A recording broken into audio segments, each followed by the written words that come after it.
প্রিয় দর্শক, আজ আমরা আপনাদের নিয়ে যাব নবী লূত আলাইহিস সালাতু ওয়াস সালামের স্ত্রীর মূর্তি দেখাতে, যা জর্ডানের রাজধানী আম্মান থেকে প্রায় 104 কিলোমিটার দূরে অবস্থিত। লূত আলাইহিস সালাতু ওয়াস সালামের কওমকে আল্লাহ সুবহানাহু ওয়া তাআলা গজব দিয়ে ধ্বংস করেছেন। স্বয়ং তার স্ত্রীও রেহাই পাননি, কারণ তিনি জালিম সম্প্রদায়ের সাথে হাত মিলিয়ে অন্যায় অপরাধে সাহায্য করেছিলেন। আল্লাহর হুকুমে কয়েকজন ফেরেশতা মানুষ রূপ ধারণ করে প্রথমে হযরত ইব্রাহিম আলাইহিস সালাতু ওয়াস সালামের বাড়িতে পদার্পণ করেছিলেন। তিনি তাদেরকে মেহমানদারির জন্য একটা আস্ত বাছুর গরু জবাই করে ভুনা করে তাদের সামনে পরিবেশন করলেন, কিন্তু তারা তাতে হাত দিল না। এতে ইব্রাহিম আলাইহিস সালাতু ওয়াস সালাম ভয় পেয়ে গেলেন, কেননা এটা ওই সময়কার দস্যু ডাকাতদেরই স্বভাব ছিল যে তারা যে বাড়িতে ডাকাতি করত তার বাড়িতে খেত না। ফেরেশতাগণ নবীকে অভয় দিয়ে নিজেদের পরিচয় দিয়ে বললেন, আমরা এসেছি অমুক শহরগুলোকে ধ্বংস করে দিতে। ইব্রাহিম আলাইহিস সালাতু ওয়াস সালাম এই কথা শুনে তাদের সাথে তর্ক জুড়ে দিলেন, যা সূরা হুদের 74 নম্বর আয়াতে আল্লাহ সুবহানাহু ওয়া তাআলা উল্লেখ করেছেন, এবং বললেন, সেখানে যে লূত আলাইহিস সালাতু ওয়াস সালাম আছে। তারা বললেন, সেখানে কারা আছে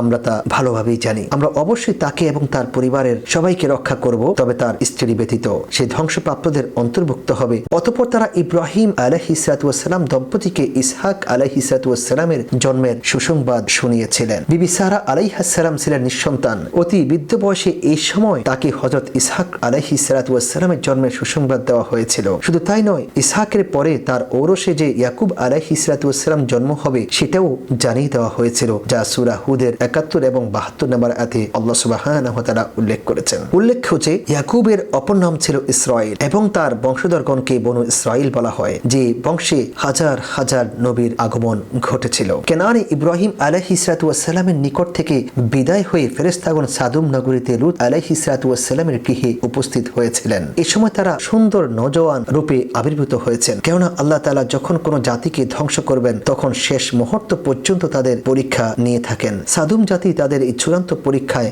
ব্যর্থকাম হলো। তারা যখন জানতে পারলো যে লূত আলাইহিস সালাতু ওয়াস সালামের বাড়িতে অতীব সুদর্শন কয়েকজন নওজোয়ান এসেছে, তখন তারা খুশিতে আত্মহারা হয়ে সেদিকে ছুটে এলো, যা সূরা হুদের 78 নম্বর আয়াতে আল্লাহ সুবহানাহু ওয়া তাআলা উল্লেখ করেছেন। এই দৃশ্য দেখে লূত আলাইহিস সালাতু ওয়াস সালাম তাদেরকে অনুরোধ করে বললেন, তোমরা আল্লাহকে ভয় করো, অতিথিদের ব্যাপারে তোমরা আমাকে লজ্জিত করো না। তোমাদের মধ্যে কি একজনও ভালো মানুষ নেই? যা সূরা হুদের 78 নম্বর আয়াতে আল্লাহ সুবহানাহু ওয়া তাআলা উল্লেখ করেছেন। কিন্তু তারা কোনো কথাই শুনল না। তারা দরজা ভেঙে ঘরে ঢোকার উপক্রম হলো। লূত আলাইহিস সালাতু ওয়াস সালাম বলতে লাগলেন, আজকে আমার জন্য বড়ই সংকটময় দিন। তিনি বললেন, হায়, যদি তোমাদের বিরুদ্ধে আমার কোনো শক্তি থাকতো।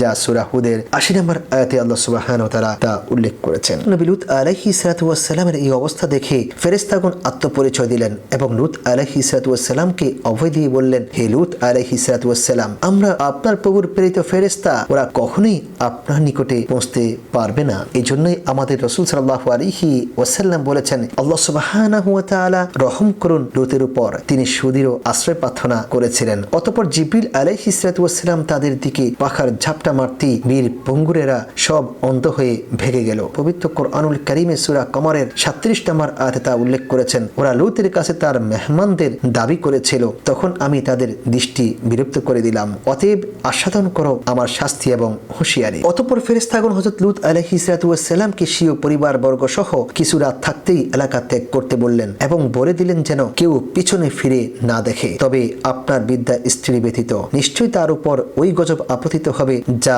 ওদের উপরে হবে। লূত আলাইহিস সালাতু ওয়াস সালামের স্ত্রী ঈমান আনেনি এবং হয়তোবা স্বামীর সঙ্গে রওনাও হননি। তারা আরো বললেন, আপনি তাদের পিছে অনুসরণ করুন, আপনারা আপনাদের নির্দেশিত স্থানে চলে যান। এখানে আল্লাহ সুবহানাহু ওয়া তাআলা লূতকে হিজরতকারী দলের পিছনে থাকতে বলেছেন। বস্তুত এটাই হলো নেতার দায়িত্ব এবং কর্তব্য। আল্লাহর হুকুমে অতি প্রত্যুষে গজব কার্যকর হয়। লূত আলাইহিস সালাতু ওয়াস সালাম তার সাথীগণ যখন নিরাপদ দূরত্বে পৌঁছেন, তখন জিবরিল আলাইহিস সালাতু ওয়াস সালাম আল্লাহর নির্দেশ পাওয়া মাত্র সুবহে সাদিকের সময় একটি প্রচন্ড রিনাদের মাধ্যমে তাদের শহরগুলিকে উপরে উঠিয়ে উপর করে ফেলে দিয়েছিলেন।